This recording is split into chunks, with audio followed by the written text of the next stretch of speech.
Hello mga ka-fresh! Magandang oras po sa inyong lahat. Welcome back po dito sa ating channel, Fresh TV. At ngayong oras na ito, isang panibagong kwento ng buhay ang ating bibigyang daan. Sana po ay magustuhan po ninyo. Stay tuned and enjoy. Pero, bago po tayo magpatuloy sa mga bagong salta dyan, huwag mo pong kalimutan ang mag-like, share, and subscribe. Thank you! Ako po si Mirna, 27 years old. May isa po akong anak, pero walang asawa. Kung paano nangyari yon, dito ngayon iikot ang kwento ng buhay ko. Mirna, nasaan ang nanay mo? Pagod na ako sa trabaho. Tapos, uuwi akong ganito. Wala man lang makain. Hindi man lang kayo nagluto. Anong ginagawa niyo? Yung nanay mo, anong ginagawa niya? Ang galit na sabi ng aking ama. Tay, alam mo naman siguro ang bisyo ni nanay. Nandun na naman siya. Dumating raw kasi ang isa sa mga kumarin niya galing ibang bansa. Pasensya ka na, tay.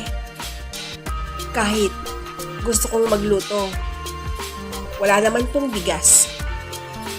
Sinubukan ko na ding pumunta kay Aling Loleng. Kaya lang, hindi na siya pumayag pang mangutang pa ako doon. Dahil mahaba na raw pong listahan natin sa kanya. Ang sagot ko. Hindi ko masisisi si Itay kung bakit ganun na lang yung galit niya sa aking ina. Matagal na kasing sakit sa ulo si nanay. Sa katunayan, mula nung nagsama na sila, parang krus na pinapasan ni Itay dahil sa pagiging irresponsible niyang ina at asawa. Hindi naman kaya ng tatay kong hiwalayan si nanay dahil naawa siya sa akin. Mag-isa lang kasi akong anak, pero hindi pa niya kayang alagaan. Hindi biro ang ginagawa ng tatay kong pagsasakripisyo. Naawa ko sa kanya. Dahil tinitiis niya ang lahat para sa akin. Isa siyang mangingisda at dumedepende ang kita niya sa mga isdang nahuhuli nila. Minsan, nakaka-1 or 2,000 siya sa isang araw. Kung tutuusin, sakto na sana yun kung hindi lang ganon ang nanay ko. Habang iniisip ko ang buhay namin, nung biglang lumapit si tatay. Tumabi siya sa akin at humingi ng tawad dahil sa nangyari sa aming pamilya. Tay, wala po kayong kasalanan.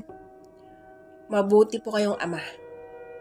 Ang lagi ko na lang pinagdarasal ngayon, sana dumating na yung araw na magbago na si nanay. Sana po magising na lang tayong nandito naman siya sa bahay. Ang malungkot na sabi ko. Masinsinan ang pag-uusap namin ng ama ko nung biglang may dumating. Isa sa mga ninong ko. Siya si Ninong Paeng. Naghahanap siya ng matutuluyan dahil ayon sa kanya, nagpapatayo daw siya ng bahay sa kabilang bayan. Pare, napadalaw ka? Ang tanong ng aking ama. Oo pare, naghahanap kasi ako ng pansamantalang matutuluyan. Dito muna sana ako pare, habang binabantayan ko yung mga gumagawa sa bahay ko. Ang sagot naman ng ninong ko. Ganun ba pare? Sige, kung gusto mong tumira dito sa bahay, welcome na welcome ka pare. Yun kung matitiis mong tumira sa ganitong bahay, ang wika ni Itay. Salamat pare. Tatanawin kong malaking utang na loob ang pagkikitira ko dito. Pare, parang hindi mo na ako kilala. Alam mo naman na ganito ang pinagmulan ko dati, di ba? Maraming salamat pare. Ang sagot ng ninong. Nung naging maayos na ang pag-uusap nila Itay, doon na lang ako nagkaroon ng pagkakataon para magmano. Ninong, mano po? Si Ninang po pala, ang sabi ko. Kaawaan ka ng Diyos, iha. Nasa ibang bansa ngayon ang ninang mo. Ilang taon na rin siyang hindi umuwi. Sa katunayan, gusto niyang pumunta din ako. Mataas daw kasi ang sahod doon. Ang lagi kong sinasagot naman sa kanya, aanhin namin ang pera kung hindi naman kami masaya. Gusto ko ng masayang pamilya. Anak, hindi yung ganito. Wala kasi kaming anak ng ninang mo. Kaya siguro, ganito kami. Ang sagot niya. Magsasalita pa sana ako noon nung sumabat si Itay. Mirna, magtimpla ka muna ng kape namin ng ninong mo ha. Ang dami mong tinatanong. Hayan tuloy, parang iiyak na ang ninong mo. Ang sabi ni Itay. Alam mo pare, nakakalungkot lang kasi yung nangyari. Hindi ko lubos akalain na magiging ganito ang buhay namin. Simple lang ang pangarap ko noon. Bubuo ako ng masayang pamilya. Yung magkakasama kaming lahat. Gaya sa inyo, ang malungkot na sambit ng ninong. Pare, yung ganitong pamilya ba ang gusto mo? Baka magsisi ka kung ganito ang pamilya mo. Huwag kang mainggit sa amin pare, dahil mali ka dyan sa iniisip mo. Alam kong iniisip mong masaya kami dahil buo nga kami, di ba? Hindi kami gaya sa inyo. Alam mo, ako nga dapat yung mainggit sa iyo eh. Dahil yung asawa mo, iniisip niya ang kinabukasan ninyo. Kahit alam niyang marami na kayong pera. Sa akin pare, yung asawa ko, nandun sa mga tropa niya. Umiinom, nagsusugal. Kung ano-ano ang mga ginagawa niya. Tingnan mo nga oh, nag-iisang anak lang namin tong si Mirna. Hindi pa niya kayang alagaan. Mas inuuna pa niya ang pansarili niyang kaligayahan kaysa manatili dito sa loob ng bahay. Alam mo ba pare, kung hindi ko lang iniisip ang nag-iisang anak namin, matagal ko nang inayasan yan. Magpasalamat siya at mahal ko ang anak ko. Ang sabi ni Itay. Pare, pasensya ka na. Alam kong masakit para sa iyong sabihin ang mga yan. Ibahin na lang natin ang topic. Ang wika naman ng ninong. Nung mga sandaling yon, iba na nga ang pinag-usapan nila. At ako naman, agad na akong nagtungo sa kusina at nagtimpla ng kape. Tumira nga si Ninong sa bahay namin. Kahit alam niyang wala siyang sariling kwarto. Ang bahay kasi namin noon ay walang kwarto. Kung matulog kami ay magkakatabi. Si Ninong naman, natulog siya sa kabilang sulok. Pagsapit ng hating gabi, dumating na ang magaling kong nanay. Mirna, magtimpla ka nga ng kape. Oh, may bisita pala tayo. Pare, long time no see. Kumusta naman ang buhay mo? Ang sabi ni inay. Ayos lang naman, Mare. Dito muna ako sa inyo, ha? Hindi kasi ako makahanap ng paupahang kwarto. Kaya, nakiusap ako kay pare. Pansamantala lang naman yung pagkikitira ko sa inyo. Ang sagot ng ninong ko. Pare, walang problema yun. Kung dito ka muna. Alam mo, kahit panghabang buhay ka na dito, okay lang ang wika nito. Sa sinabing yun, inay, makahulugan ang ngiti ni Ninong. Samantalang si Itay, parang galit ang mukha nito. At yun na nga, sa pamamalagi ni Ninong sa bahay namin, nagtataka kami kung bakit hindi na umaalis ang aking ina. Matutuwa sana kami, kaya lang, napansin ko naman ang kakaibang ginagawa nila ng ninong ko. Nagsimula ang lahat ng ito nung wala si Itay sa bahay. Madaling araw nun, nagising ako sa mahimbing na pagkakatulog dahil sa ingay na aking narinig. Yung ingay na yun, hindi ko maipaliwanag kung anong klaseng ingay. Nasasaktan ba or nag-e-enjoy? Mula nung narinig ko ang ingay na yun, lihim ko nang sinubaybayan ang mga galaw ng ninong ko at ang aking ina. Hanggang sa isang araw, niyaya ako ni Itay. Manghuhuli daw kami ng isda. Agad akong sumama nun dahil gustong-gusto kong magtampisaw sa tubig. Kaya lang, hindi ako nagtagal dahil sobrang init ng panahon. Pagkalipas ng 2 oras, umuwi na ako at sa aking pag-uwi, hindi ko lubos akalain na makita kong naglalaro ng apoy ang ninong ko at ang magaling kong ina. Nay, ano ang ibig sabihin nito? Anong ginagawa niyo? Ninong, nagtiwala ang aking ama sa iyo. Bakit ito ang ginagawa niyo sa likuran niya? Hindi ka ba nakokonsensya?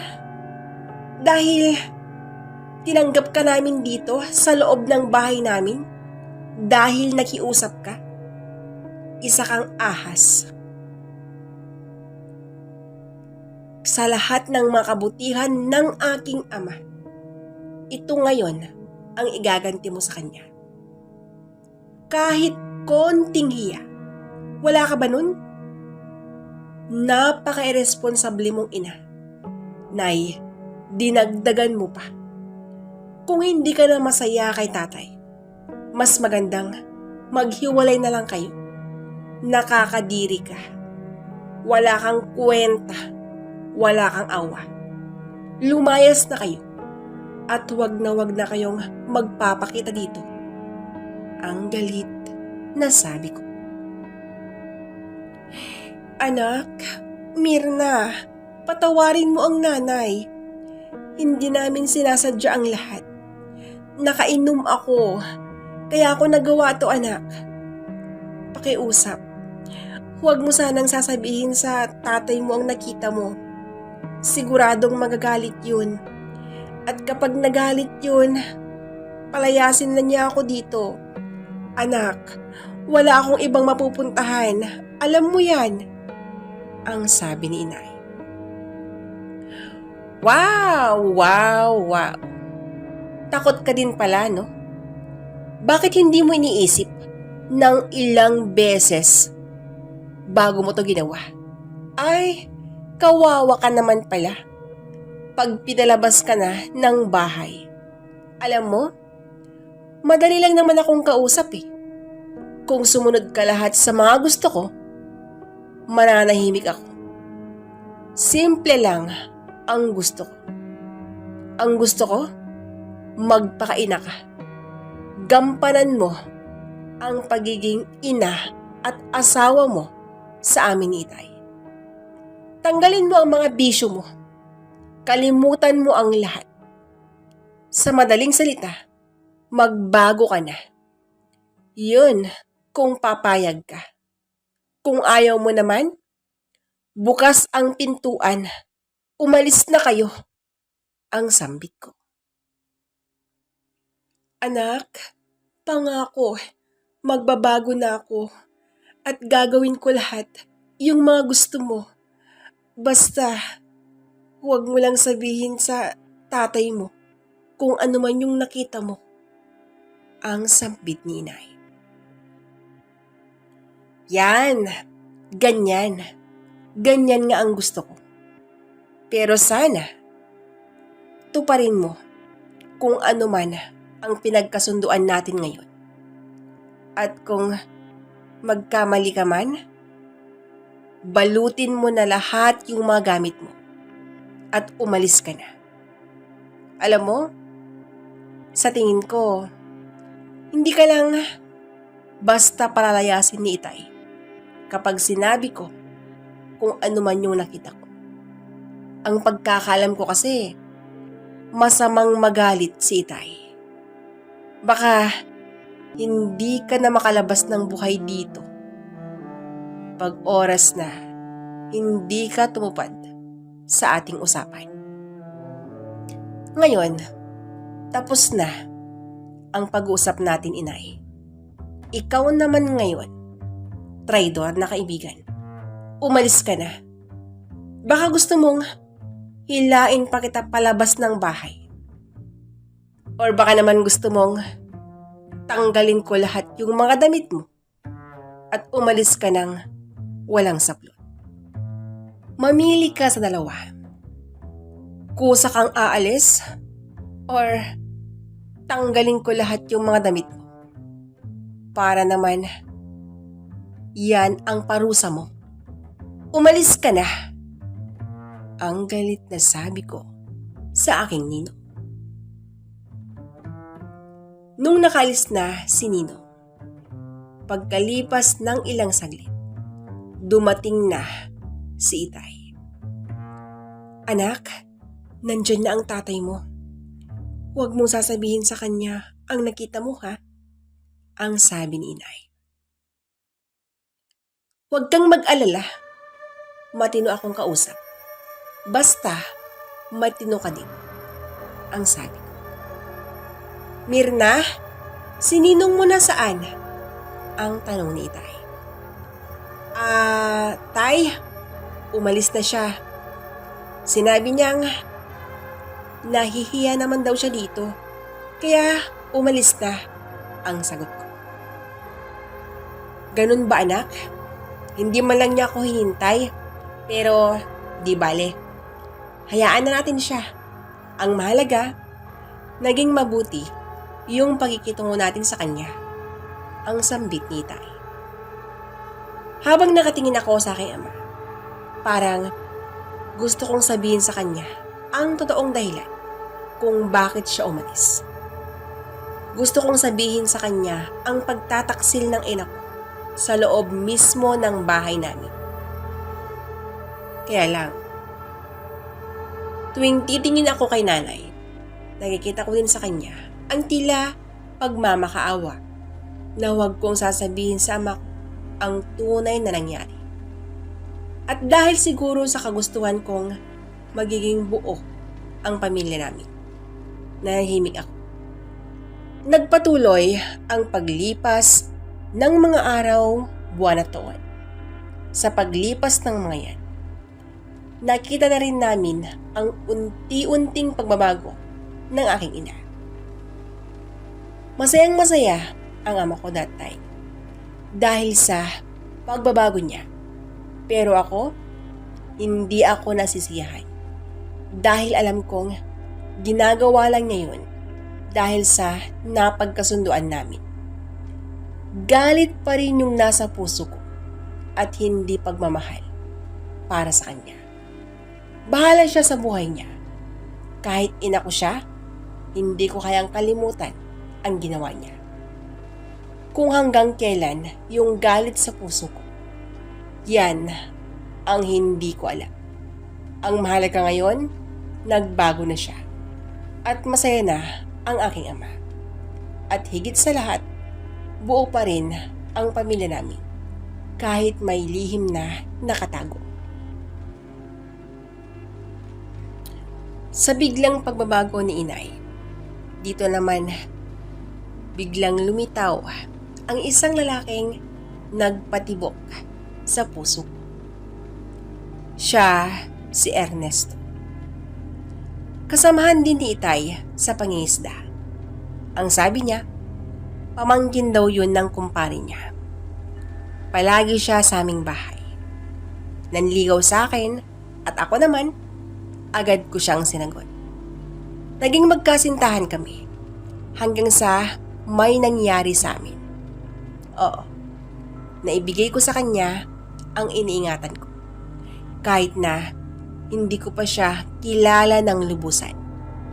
Kilala ko lang siya dahil sa kwento ng aking ama. May nangyari sa amin hanggang sa nabuntis ako. Nung nabuo na ang bata, wala na. Biglang naglaho si Ernest. Nalungkot ako noon. Sobrang na-depress.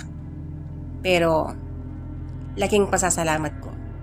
Dahil, nandyan yung mga magulang ko. Lalong-lalo na si inay. Sa katunayan, nung nanganak na ako, dun ko naramdaman ang pakiramdam ng isang pagiging ina. Ganon siguro yung pakiramdam ng aking ina nung ako'y isinilang niya. Nung nakita ko ang anak ko, lumambot ang puso ko. Oo. Hindi ko namamalayan na unti-unti ko nang napapatawad si inay. Dahil siya lang naman kasi yung nag-aasikaso sa akin. At take note ha, hindi nila ako ipinagtabuyan kahit na ganon yung nangyari sa buhay ko. Sa ngayon, masaya na kami. Kahit na lumalaki ngayon yung anak ko na walang ama. Di bale, yung pagmamahal ng isang ama, sobra-sobra naman yun. At syempre, 3 kami. Kaya, kaya naming higitan. Dito na po, nagtatapos ang kwento ng buhay ko. Lubos na nagpapasalamat, Mirna. At yan po, mga ka-fresh, ang kwento ng buhay mula kay Mirna. Sana po ay nagustuhan po ninyo. Hanggang sa muli. Maraming salamat po sa inyong walang sawang pagkikinig. God bless us all!